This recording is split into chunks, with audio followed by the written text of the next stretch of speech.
तीन दोस्त हैं, राम, श्याम और बलराम। राम और श्याम किसान हैं और अपने खेत में टमाटर उगाते हैं, जिसका खर्चा उन्हें 2 रुपए किलो पड़ता है। बलराम का ढाबा है और वो राम से 4 रुपए किलो में टमाटर खरीदता है। 2 रुपए राम को बचत हो जाती है। लेकिन श्याम बलराम को सीधा नहीं बेच सकता। नियम के अनुसार वो सब्जी वाले अब्दुल को ही बेच सकता है। अब्दुल उससे 3 रुपए किलो के भाव टमाटर खरीदता है और बलराम को 6 रुपए में बेचता है। इससे बलराम को टमाटर 2 रुपए महंगा पड़ता है, लेकिन श्याम को 1 ही रुपया बचता है। श्याम का भी नुकसान और बलराम का भी। और बिना कुछ किए अब्दुल 3 रुपए कमा लेता है। किसानों से जुड़े केंद्र सरकार के बिल बस इतना कर रहे हैं कि अब्दुल को बीच में से हटा रहे हैं। और यही कारण है कि अब्दुल की सारी नाजायज औलादें इस बिल का विरोध कर रही हैं। हे मनुष्य, बाबा के दरबार में आओ तो घंटी बजा के आना। हेलो एंड नमस्कार मित्रों। राम, श्याम और बलराम का उदाहरण अगर समझ नहीं आया तो वापस जाकर एक बार फिर से सुन लीजिए, क्योंकि आसान भाषा में कृषि सुधार बिल यही है। हमारी जनता को समझ आ जाए इसलिए कहानी बनाकर सुनाना पड़ रहा है। वो हमारी जनता बहुत भोली है ना, कुछ भी अफवाह उड़ा दो यकीन करने लग जाती है और निकल पड़ती है सड़कों पर झंडा लेकर। और उनको डराने का काम इस कदर किया जा रहा है कि जैसे सरकार उनकी भैंस खोलकर ले जा रही हो। कृषि सुधार बिल ऐसी बहुत सी चीजें करने जा रहा है जिससे न केवल किसानों का फायदा होगा, बल्कि कृषि निवेश, कृषि आधारित उद्योग और ग्रामीण अर्थव्यवस्था को ताकत मिलेगी। आइए समझते हैं ये बिल आखिर करने क्या जा रहा है। सबसे बड़ा काम जो ये बिल करने जा रहा है वो है किसान और ग्राहक के बीच में से मंडी के बिचौलियों को हटाने का। बाजार की भाषा में जिसे आड़ती कहते हैं। अभी किसान मजबूर था कि उसे अनाज या कोई भी पैदावार बेचनी है तो वो केवल मंडी में ही जाकर बेचेगा। राम बलराम को नहीं बेच सकता, अब्दुल को ही बेचना पड़ेगा। नए बिल के बाद वो कहीं भी किसी को भी अपनी पैदावार बेच सकता है। सीधा बाजार में जाकर ग्राहक को, ग्राहक के घर जाकर दुकानदार को, होटल रेस्टोरेंट को, या फिर ऑनलाइन, जैसे फोन का रिचार्ज ऑनलाइन हो जाता है, ट्रेन की टिकट ऑनलाइन मिल जाती है, और मन करे तो व्हाट्सएप पर भी बात करके सीधा सामान बेच सकता है। अब इसमें विपक्षी पार्टियों द्वारा जो सबसे बड़ा डर दिखाया जा रहा है वो है न्यूनतम समर्थन मूल्य यानी एमएसपी का। हिंदी में बोलें तो मिनिमम सपोर्ट प्राइस। किसान भाइयों को तो पता है, शहरी लोगों के लिए बता दूं कि मिनिमम सपोर्ट प्राइस सरकार द्वारा निर्धारित पैसा होता है जिससे कम भाव पर कोई अनाज किसान से नहीं खरीदा जा सकता। अब डर यह दिखाया जा रहा है कि सरकार बीच में नहीं रहेगी तो प्राइवेट व्यापारी एमएसपी से कम दाम में भी किसान को बेचने के लिए मजबूर कर सकते हैं। चलिए इसे एक उदाहरण से समझते हैं। सब्जी तो खाते ही होंगे आप, अगर नेताओं की तरह अमीर नहीं हैं तो खरीद कर भी खुद ही लाते होंगे। टमाटर क्या भाव चल रहा है आजकल? 80 रुपए किलो। 70 रुपए के भाव वो वाला मिलता है जिसमें सारे टमाटर घुमा घुमा कर देखने पड़ते हैं कि कहीं से पिचका हुआ तो नहीं है, कहीं से फूटा हुआ तो नहीं है। और साल भर में सस्ते से सस्ता भी टमाटर क्या भाव मिलता है? चलो 20 रुपए किलो मान लो। और अगर किसी के यहाँ इससे भी सस्ता हो तो 50 किलो मेरे घर भिजवा देना। आप जानते हैं किसान को इसका एमएसपी यानी मूल्य कितना मिलता है? 400 रुपए क्विंटल, यानी 4 रुपए किलो।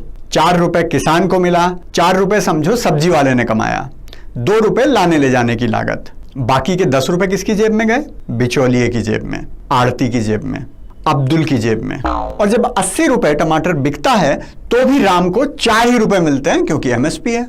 80 में से 60 रुपए अब्दुल कमा जाता है। राम को अगर आजादी हो कि वो बलराम को 40 के भाव टमाटर बेच सकता है तो राम को 36 रुपए ज्यादा मिल जाएंगे, तो राम 36 रुपए ज्यादा कमा सकता है और बलराम को भी 40 रुपए की बचत हो जाएगी। लेकिन अब्दुल को यह पसंद नहीं, इसलिए वो विरोध कर रहा है और झूठ बोल बोल कर रहा है। सबसे एक मजे की बात तो यह है कि यह झूठ भी फैलाया जा रहा है कि एमएसपी को खत्म कर दिया जाएगा, जो कि बिल्कुल गलत है। एमएसपी रहेगी और सरकार ही उसे निर्धारित भी करेगी और सरकार फसल भी खरीदेगी। उस पर चमचे कह रहे हैं कि व्यापारी सरकार से अपनी मनमर्जी का एमएसपी रखवा सकते हैं। अबे चंपुओं, वो तो अब भी करवा रहे हैं। अब कोई बिचौलियों को रोक रहा है क्या? जाकर देखो कितनी बड़ी बड़ी कोठियां बना रखी हैं उन्होंने किसानों के खून पसीने के पैसे से। इतना पैसा तो व्यापारियों के पास भी नहीं मिलता। साथ ही और भी बहुत सी काम की चीजें इस विधेयक में आने वाली हैं। आवश्यक वस्तु अधिनियम, हिंदी में बोलें तो असेंशियल कमोडिटी, में भी बदलाव किया गया है। अनाज, दालें, खाने का तेल, आलू, प्याज, ये सब अब आवश्यक वस्तुओं की श्रेणी में नहीं रहेंगी, तो कोई चाहे तो इन्हें स्टोर भी कर सकता है। दूसरा बिल जो है मूल्य आश्वासन और कृषि सेवा समझौता, उसमें यह है कि कोई किसान किसी खरीदार से पहले ही समझौता कर लेगा, कॉन्ट्रैक्ट कर लेगा, जैसे कि वो अगले साल इतनी सरसों उगाएगा, उसका भाव इतना होगा, इतना प्याज बेचेगा, उसका भाव ये होगा, चाहे बाजार में प्याज 5 रुपए किलो बिके या 70 रुपए किलो। इससे वो डर खत्म हो जाएगा कि कल अगर प्याज का भाव 5 रुपए किलो हो गया तो मेरी लागत कैसे निकलेगी। मैं इस बात पर नहीं जा रहा कि कौन सी पार्टी क्या कह रही है, क्योंकि यह विषय राजनीति से बहुत ऊपर है। ना ही मैं मोदी का समर्थन कर रहा हूं, ना बचाव। इसमें राजनीति नहीं होनी चाहिए और किसानों तक सच पहुंचना चाहिए।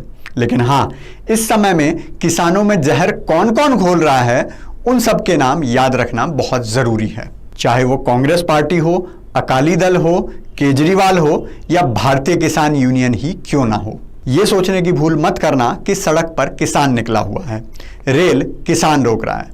वो तो अपने खेत में फावड़ा चला रहा है और इसी फावड़े से वो मोदी जी के साथ मिलकर बिचौलियों को मंडी से बाहर निकाल देगा। बाबा का आज का ब्रह्म ज्ञान है किसान यूनियन वालों के नाम। देश का किसान ना तो भिखारी है और ना बेवकूफ।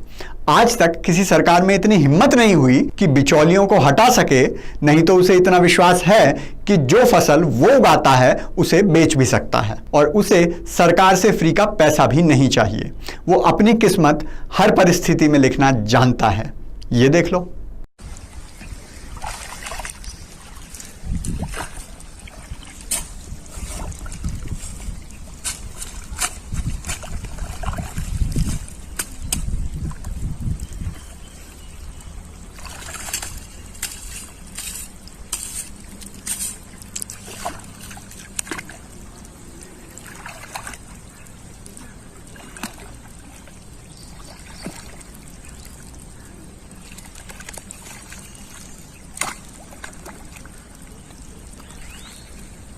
अगर आप भी किसानों को अपनी मर्जी से बेचने की आज़ादी देना चाहते हैं तो कृपया लाइक, शेयर, कमेंट और सब्सक्राइब जरूर करें, क्योंकि खुशियां बांटने से बढ़ती हैं।